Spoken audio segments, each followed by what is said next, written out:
தில்லி சட்டசபை தேர்தலில் முன்னாள் முதல்வர் கெஜ்ரிவால், மூத்த தலைவர் மணீஷ் சிசோடியா தோல்வி அடைந்தனர்.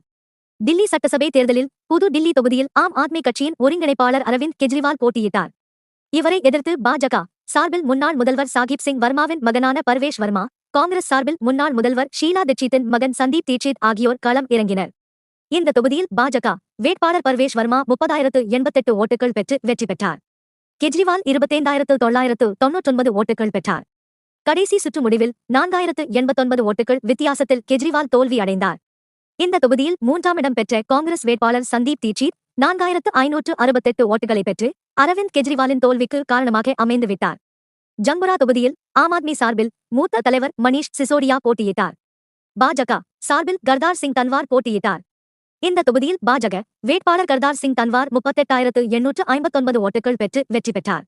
மணீஷ் சிசோடியா 38,184 ஓட்டுகள் பெற்று 675 ஓட்டுகள் வித்தியாசத்தில் தோல்வி அடைந்தார்.